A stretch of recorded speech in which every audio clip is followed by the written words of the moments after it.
জয় শ্রীকৃষ্ণ। কেমন আছো সবাই? আমি ব্রততী, বিবিধ ব্রততী ব্লগে সবাইকে স্বাগত।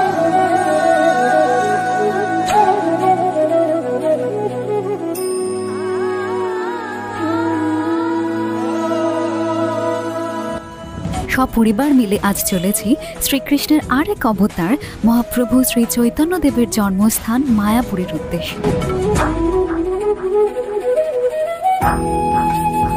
এখন সকাল 8:30 মতো হবে। এখন আমরা রয়েছি নবদ্বীপ ফেরিঘাটে। এই পবিত্র ধাম মায়াপুর শহরটি দুটি নদীর সঙ্গমস্থলে অবস্থিত, একটি ভাগীরথী নদী আর একটি জলঙ্গি নদী। এই সাদা রঙের নদীটি হলো ভাগীরথী নদী আর ওই কালো রঙের নদীটি জলঙ্গি নদী। আমরা এখন চলে এসেছি জলঙ্গি নদীর ওপর। এই নদীর জল যেমন কালো রঙের তেমনই শান্ত স্নিগ্ধ। বহু দূর দূরান্ত থেকে বিভিন্ন মানুষ ছুটে আসে এই দুই নদীর সঙ্গমস্থল দেখার জন্য।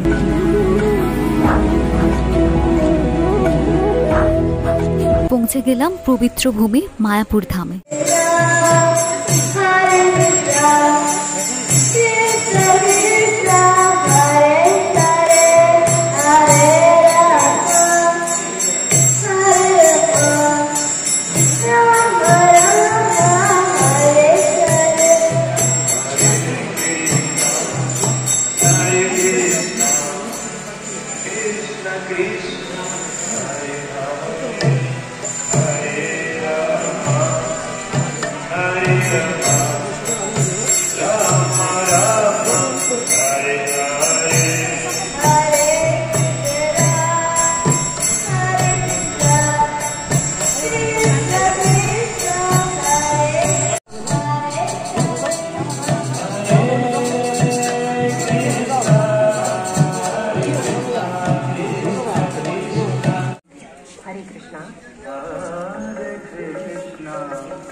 এটাই হলো পৃথিবীর সবথেকে বড় কৃষ্ণ মন্দির, যেটা এই মায়াপুর পবিত্র ধামের ইস্কনের মধ্যে অবস্থিত।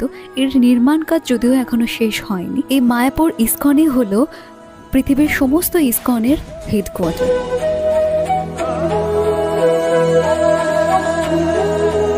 এখন আমরা চলে এসেছি মায়াপুর ইস্কনের গদা ভবনের মহাপ্রসাদম হল। এই গদা ভবনের মহাপ্রসাদম হল এটি সমস্ত দর্শনার্থী এমনকি ভবনের যারা গেস্ট প্রত্যেকের জন্য এই প্রসাদম হলের প্রসাদ গ্রহণের সুব্যবস্থা রয়েছে। এইভাবেই এক এক করে ভেতরে যাওয়ার রাস্তা রয়েছে। প্রসাদের জন্য মাথাপিছু 80 টাকার টিকিট রয়েছে। এছাড়াও বিভিন্ন ভবনে বিভিন্ন রকমের প্রসাদের ব্যবস্থা রয়েছে, বিভিন্ন টিকিট রয়েছে তার আলাদা আলাদা। এই প্রসাদম হলে কোভিডের আগে পর্যন্ত এখানকার সদস্যরাই প্রত্যেককে পরিবেশন করতেন, কিন্তু কোভিডের পর থেকে অনেক কিছু ব্যবস্থারই পরিবর্তন হয়েছে। প্রসাদের মধ্যে আজ রয়েছে রুটি, পায়েস, ভাত, বেগুনি, পনিরের তরকারি, ফুলকপি আলুর তরকারি। এই প্রসাদ কিন্তু আনলিমিটেড, যার যত খুশি নিতে পারে। এই প্রসাদম হলে যেমন মাটিতে বসে প্রসাদ গ্রহণের ব্যবস্থা রয়েছে, ঠিক তেমনই বয়স্কদের জন্য বেশ কিছু চেয়ার টেবিলের ব্যবস্থা রয়েছে তাদের সুবিধা মতো প্রসাদ গ্রহণের জন্য।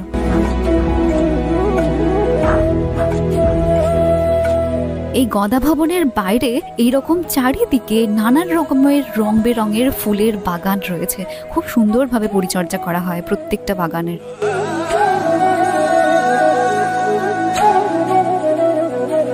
এই বিশাল বড় গদা ভবনের ভেতরে বিভিন্ন রকমের রুমের ব্যবস্থা রয়েছে গেস্টদের থাকার জন্য। বিভিন্ন রকম দামের ওপর সেই রুমগুলো রয়েছে। চলো একবার দেখিয়ে নিয়ে আসি সেই রুমগুলো কেমন। ভবনের ভেতরে ঢুকতেই এইরকম বিভিন্ন রকমের রুম রয়েছে। একটা নিচের তলা আর একটা উপর তলা রয়েছে। আর প্রত্যেকটা এই ভবনের ভেতর এইরকম এক একটা করে ভেতরে তুলসী মঞ্চ করা হয়েছে। এই গদা ভবনের ভেতর গেস্টদের থাকার জন্য যে বিভিন্ন রকম রুমের ব্যবস্থা রয়েছে সেগুলো বিভিন্ন রেঞ্জের মধ্যে রয়েছে। কোনোটা 1000 টাকা দাম, কোনোটা 1500 টাকা, কোনোটা বা তারও বেশি, কোনোটা 3500 টাকা। আবার সুপার ডিলাক্স রুম যেগুলো সেগুলো 5500-এর মধ্যে হয়ে যাবে।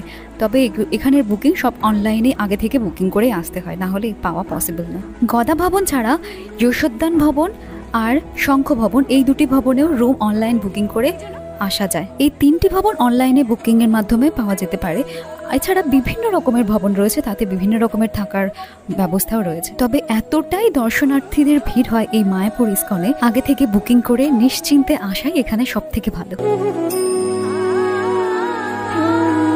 এখানে যেমন বিভিন্ন ভবনে টিকিট কেটে প্রসাদ গ্রহণের ব্যবস্থা রয়েছে, ঠিক তেমনই আবার বিনামূল্যে প্রসাদ গ্রহণের একটি হলও রয়েছে। মায়াপুর ইস্কনে 100 টাকা মূল্যের কুটির থেকে শুরু করে সুপার ডিলাক্স প্রিমিয়াম কোয়ালিটির 8,000, 9,000 টাকার, 10,000 টাকার রুমের ব্যবস্থাও রয়েছে। এখানে একটা ডোম থিয়েটারও রয়েছে, চলো সেখান থেকে ঘুরিয়ে আনি তোমাদের। এই হলো থিয়েটারের শো টাইমস।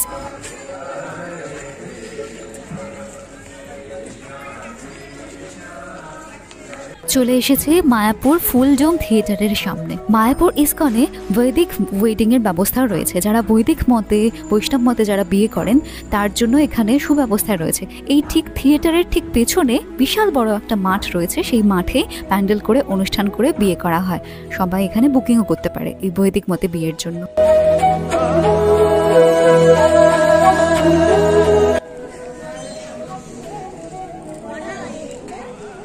কি অদ্ভুত এই থিয়েটার হলটা, সত্যি পুরো ডোমের মতো একটা স্ক্রিন, ওপরটা পুরো গোল একটা ডোমের স্ক্রিন। ঠিক যেমন কলকাতা সায়েন্স সিটির স্পেস থিয়েটার এই ডোমের মতো স্ক্রিন রয়েছে ওপরে, ঠিক এই রকম এখানেও রয়েছে।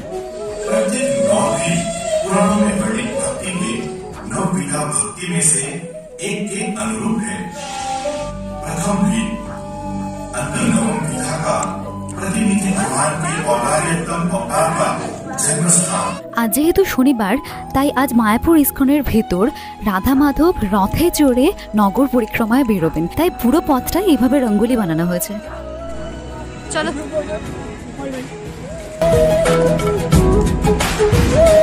মহাপ্রভু শ্রী চৈতন্যদেবকে শ্রীকৃষ্ণের অবতার হিসেবে গণ্য করা হয়ে থাকে। এছাড়াও চৈতন্য মহাপ্রভুকে শ্রীকৃষ্ণ এবং রাধারানীর প্রেমাবতার হিসেবে পুজো করা হয়। এখন আমরা নগর কীর্তনে সামিল হয়ে পদযাত্রার জন্য মন্দিরের সামনের দিকে চলেছি। আর এইটা হলো স্বামী প্রভুপাদের পুষ্প সমাধি মন্দির। স্বামী প্রভুপাদই হলেন ইস্কনের সর্বপ্রথম প্রতিষ্ঠাতা। যে পথে দিয়ে রাধা মাধবের রথ যাবে সেই পথের বিভিন্ন জায়গায় এইভাবে রঙ্গোলি তৈরি করছে এখানকার সদস্য এবং এখানকার শিষ্যরা। এইদিকে আবার ইস্কনের ভেতরে বিভিন্ন রকম দোকান রয়েছে, তাতে বিভিন্ন ঠাকুরের জিনিসপত্র, এমনকি রাধিকার গোপিনী ঘাগরা চলিও বিক্রি হচ্ছে, খুবই সুন্দর সেগুলো।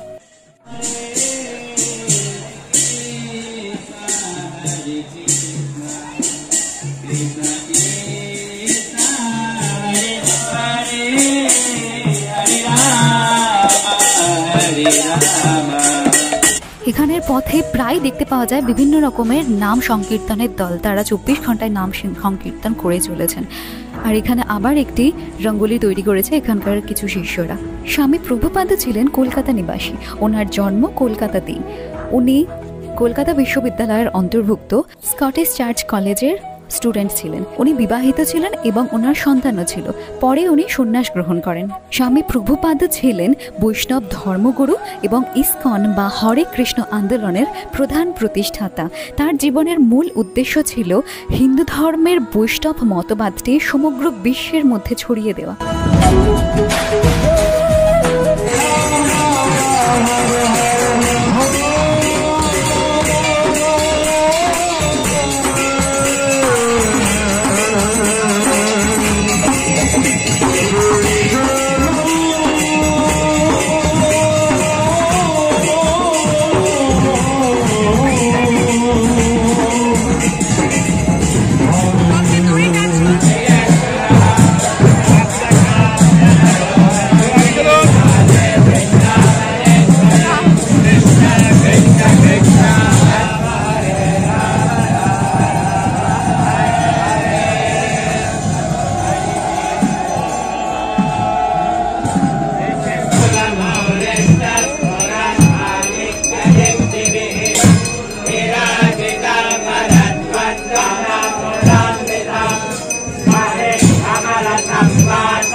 হরে কৃষ্ণ কৃষ্ণ কৃষ্ণ হরে হরে, হরে রাম রাম রাম হরে হরে।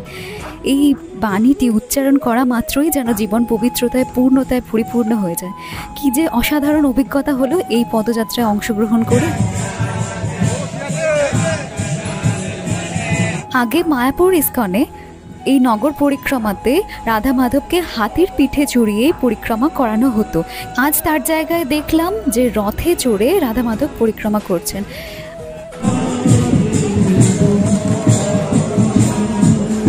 রাধা মাধবের রথের দড়ি ছুঁয়ে একসাথে পরিক্রমা করার জন্য পদযাত্রাতে অংশগ্রহণ করে ধন্য হয়ে গেলাম।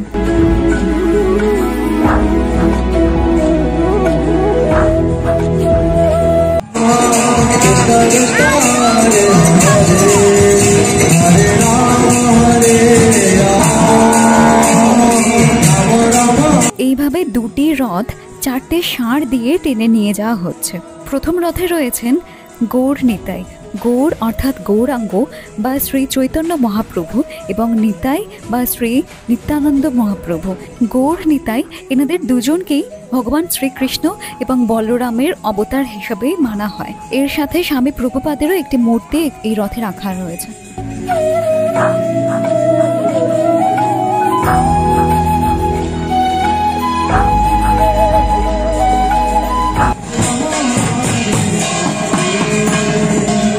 যে শিষ্যরা এভাবে ড্রাম বাজাচ্ছে তারা কি অসাধারণ বাজাচ্ছে। একটা ধীর লয়ের তালকে কিভাবে কি সুন্দরভাবে দ্রুত লয়ে নিয়ে গেল, সত্যি উপভোগ করার মতো।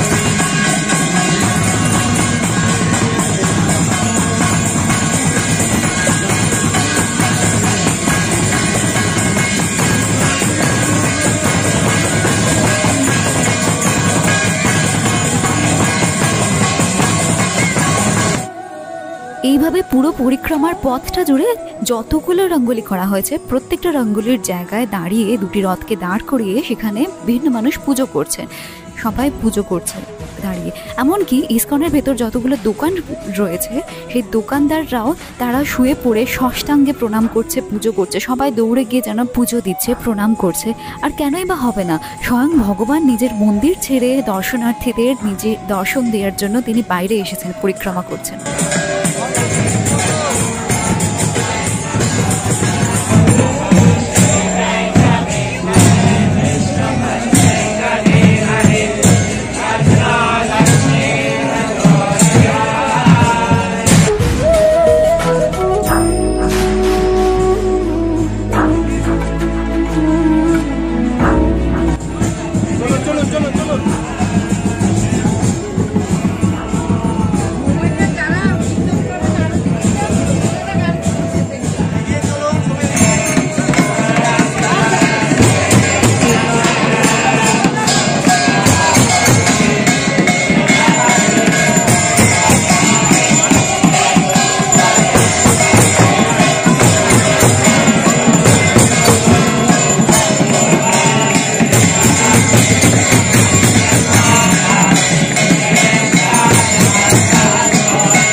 গুরু শিষ্য ভক্ত দর্শনার্থী সমস্ত মানুষই এইভাবে আনন্দে অন্তর থেকে নাচতে নাচতে ভগবানের সাথে পরিক্রমা করছেন, পদযাত্রা করছেন, এগিয়ে চলেছেন।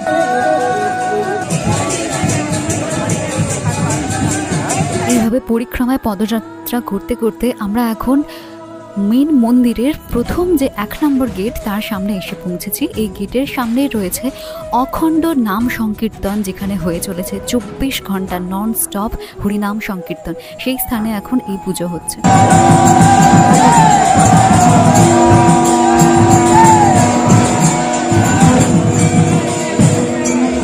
অবশেষে শেষে প্রায় 1 থেকে 1.5 ঘন্টা সময় ধরে পুরো পরিক্রমাটি সম্পূর্ণ হলো এবং মেন মন্দিরের সামনে, চন্দ্রদয়া মেন মন্দিরের সামনে রথগুলি প্রবেশ করলো।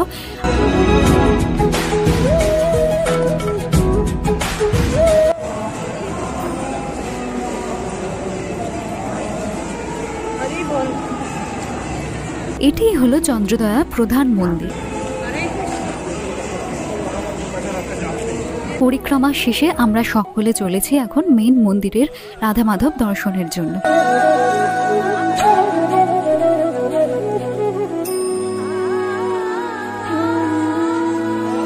অন্যান্য বিভিন্ন মন্দিরের মতোই চন্দ্রদয়া মন্দিরে কোনো রকমের ইলেকট্রনিক্স জিনিস, কোনো মোবাইল ক্যামেরা, কোনো কিছুই অ্যালাউ নয়। আর ঠিক সেইভাবেই এখানে কিন্তু কোনো ওয়েস্টার্ন ড্রেসও অ্যালাউ না, শুধুমাত্র ইন্ডিয়ান এথনিক ড্রেসই এখানে অ্যালাউ। কোনো মহিলা বা পুরুষের লম্বা উন্মুক্ত কেশ নিয়েও এই মন্দিরের ভেতর প্রবেশ করা নিষেধ। ভালো করে কেশ বেঁধে তবেই ভেতরে প্রবেশ করতে দেওয়া।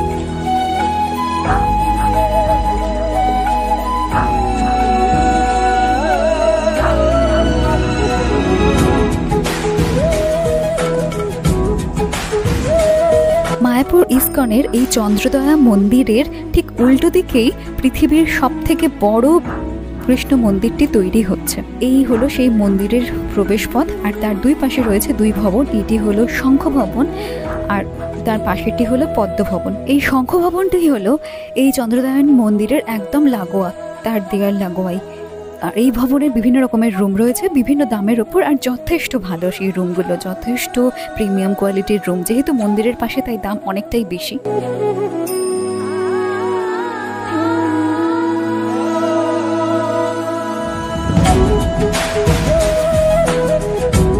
সব শেষে রাতের প্রসাদ গ্রহণের জন্য আমরা গদা ভবনে গেলাম। গদা ভবনের ভেতরের যে মহাপ্রসাদের রুম রয়েছে সেটি হলো ফুল এসি, আর এখানে চেয়ার টেবিলের ব্যবস্থা রয়েছে। এখানে টিকিট হলো রাতের জন্য 100 টাকা আর দিনের জন্য 150 টাকা। এইরকম থালি সিস্টেম, বিভিন্ন রকমের সবজি, তরকারি, মিষ্টি, পাঁপড় সব কিছু রয়েছে।